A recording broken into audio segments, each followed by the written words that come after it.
Hey friends, how are you guys doing today? I hope you're doing so well, and welcome back to my channel, or welcome if you're new. We're gonna talk about my sales today. So I am a full-time reseller, full-time YouTuber combination, and I sell primarily on Poshmark, but I also sell on Mercari and eBay, and I do some direct sales as well. So I did make money from all those sources this last month, and I have all the numbers in here today. We are going to talk about my total sales on all my different platforms in the month of November 2022, and we're also going to take a look at some graphs that I have from my sales this month that also might give us some insight into how Posh shows are affecting our Poshmark sales.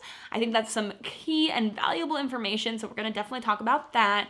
But I'm also going to, after we talk about sales and things like that, I'm going to break down my top 10 best sales of the month. And this was a good sales month. I had 10 really good sales. They're all $65 and above, going from $65 to $125. So we have a lot of stuff to cover in today's video. But if you guys are new here, or if you guys just like reselling and thrifting content, then I would invite you to give today's video a thumbs up and also to hit that subscribe button. Let's jump into first my overview numbers. So in total, from all of my different platforms, let's break down how much I made from each platform. My biggest part of reselling is on Poshmark. I really just enjoy reselling on that platform, and I do pretty well on it. This month in sales, I made $3,648 in sales on Poshmark.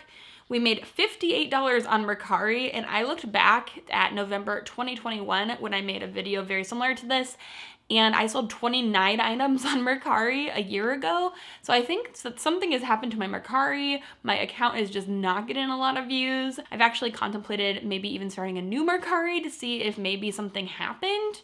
But yeah, we only sold 2 things this month on Mercari.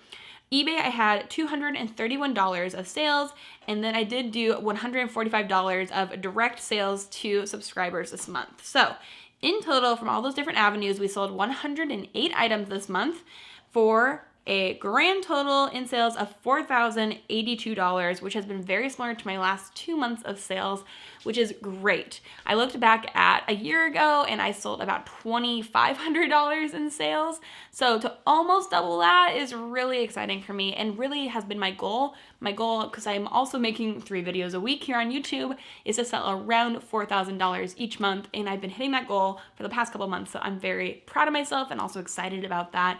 And I love sharing this journey with you guys. I'm sharing every piece of it as we go along. So I think it's a lot of fun. So with that sales amount, if we divide that by the amount of items I sold, which was 108 items, we come to an average sales price of $37.80. So I've been raising that month over month, and we're getting really close to being a $40 average sales price, which is great, especially since everything that I resell is thrifted and or from the bins. So we have a really low cost of goods compared to people who are doing their business in different ways. So I love that. I think that's doing great for me.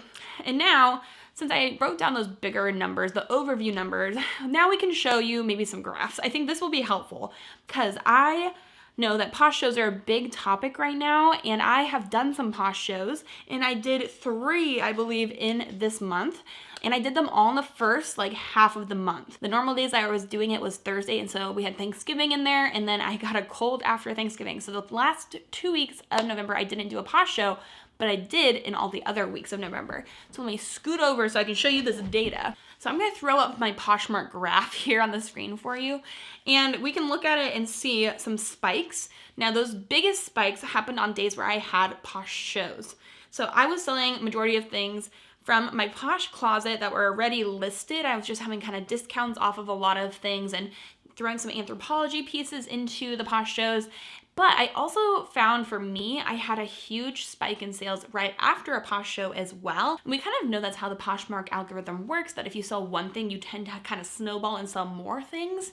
And that's why no sales days are really hard, because if you don't make 1 sale, it's harder to make 5 sales. So we have those spikes right around the 10th. That one is a big spike. And the 15th, I believe, is another spike. So we've got those spikes happened around my Posh shows. And then since I didn't do any Posh shows in the second half of the month, or right there at the end, you can see that my sales, I did have some kind of larger sales, but I didn't have anything as tall as the beginning of the month. And so you can see, I think that this is a pretty good indicator too, that Posh shows, doing Posh shows, not only do they help your sales, but I think that they also help the sales a couple of days afterward as well. At least that's how it felt in my opinion. And I feel like the data kind of reflects that a little bit. But I'll be doing some more POSH shows hopefully in December, and so I'll be able to hopefully keep on tracking this information and sharing it with you guys. But I know not everyone wants to do POSH shows, and that's totally fine. Not everybody should be doing them, I don't think. There's some interesting silent auction trends going around, and I don't know how I feel about those, but so that's the little data spread I have. We can analyze it more in a different video perhaps, but I do think that that gives you a good overview about how POSH shows could affect your sales as well. Those are the numbers, but let's jump into the sales. I feel like these are really helpful to you guys too, because they're the largest things I sold this month. I've been doing a lot more weekly sold videos where I share with you every single sale I had. So we're covering things I sold for $6, for $20, for $100, all as they come in. But at the end of the month, I like to sit down and show you guys the biggest sales of the month, because those are the BOLO brands that are gonna help you guys. And it's going to help you guys too make those bigger sales. So let's jump into those, but we have to count down from 10, right? We have to start with the smallest and end on the largest, just to keep it, you know, a little spicy. So we're gonna start with item number 10, which was an eBay sale. This is the only eBay sale on the list, but it was a good sale, and it was an outright sale, which doesn't happen very often for me, especially on eBay. This is a new without tags pair of Coach JC sandals in a size 9.5. These were this gorgeous dark brown leather pair of sandals. I thrifted these at 2nd Avenue, I believe, for like $3 or something crazy, and they sold outright on eBay for $65. And I do struggle to figure out eBay's like take sometimes. I'm kind of guessing here that I'm gonna make at least $55 at the end of the day after they take their fees and things from this. I don't think it was a promoted listing, so that was a good overall profit, and those were really light to ship out, so we really do appreciate that. And then item number 9 was another Coach sale. Is this vintage Coach patchwork bag. It was very Y2K, very 90s. I picked this up at a local Goodwill, but I used a lot of my loyalty reward points to grab it, so I believe I got this for free, or at the very like most maybe $3. It was such a cute little bag, and it sold for $68 on Poshmark, which left me with $52.68 at the end of the day after Poshmark took their fees.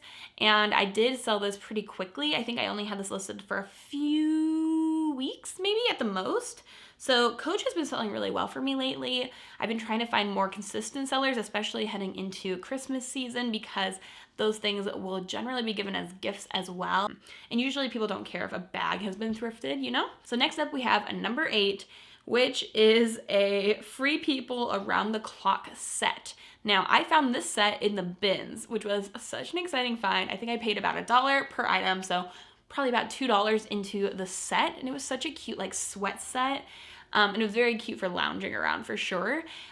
This is something that was very frustrating to me though. The day that I listed this item, which was months ago, I listed it at $100 and I got a $75 offer. And because it was the first day that I listed it, I countered. I don't even know how much I countered at this point. Maybe I had listed $120. And they did not accept that offer. And then I waited for, I would say, at least 6 months before I sold it now, and I finally just accepted an offer for $70. So I could have sold it in one day and made $5 more, but that just goes to show you too, like, sometimes when you just list something, you're kind of greedy and you want to get more for it, but usually accepting any reasonable offer is a good choice. So learn from my mistakes. I waited 6 months to make less money instead of just taking the first offer. I mean, don't take any offer just because it's there, but if it's reasonable, just go ahead and take it.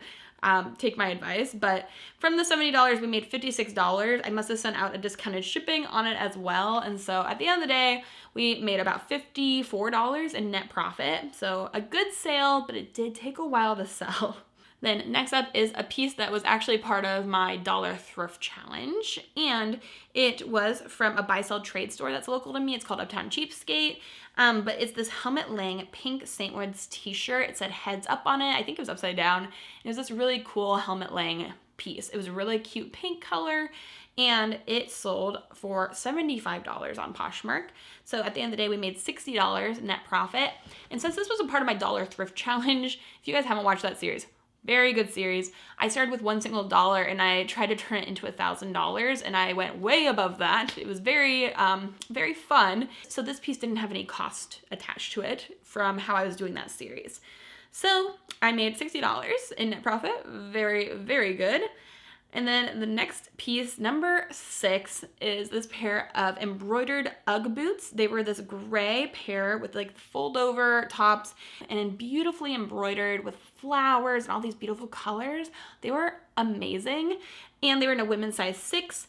And we sold them for $78 this month. So I made $62.40 off of those.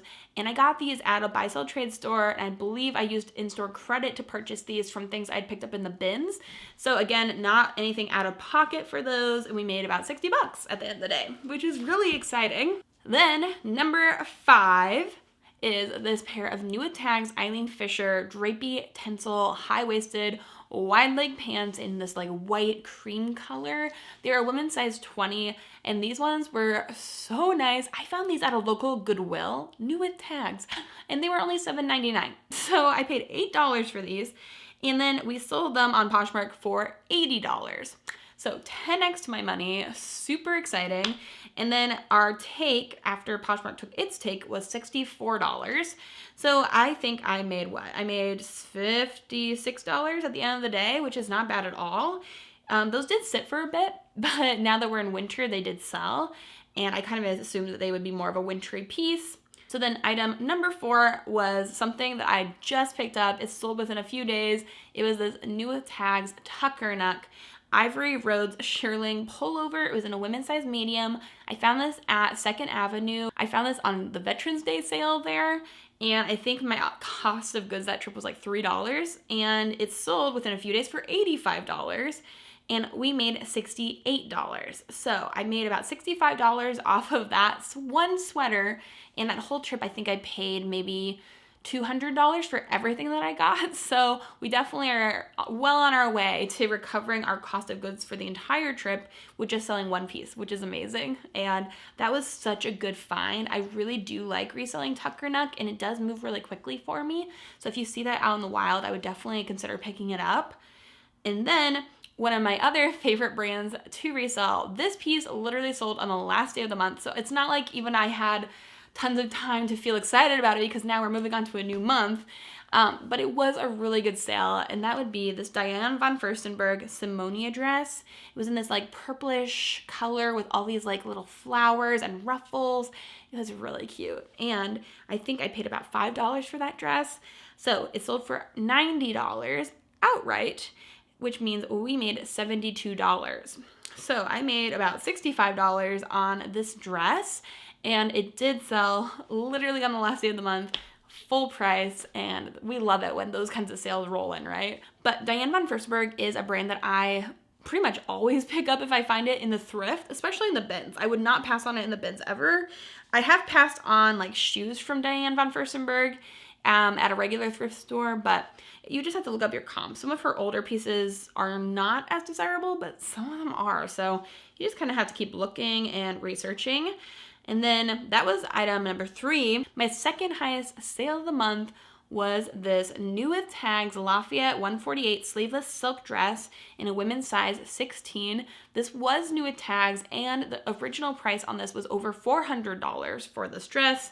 It sold this month for $96, which is a great deal for the person buying it and also a great deal for me selling it because I believe, again, I think I got this on a sale at 2nd Avenue for around $3 to $5 and then we sold it for $96, so we made $75.08. And so from that, we made about $70 in net profit just from that one dress, which is amazing. I've been enjoying thrifting Lafayette 148. I've only found it a few times, and I know some people have had not very good luck with it, but I do think that some of their more like hefty pieces like a dress will definitely do better than a top or a tank top or a shirt, you know, things like that. But that was sale number 2. Now we're on my top sale of the month. Let's do a little drum roll, please. Do-do-do-do-do. Item number 1 was this chocolate brown North Face puffer coat, which I really pride myself on picking up because This was something that was really popular. One of the Jenners or the Kardashians wore this, and it was like such a big trend, and very, very hard to find these puffer coats in this color.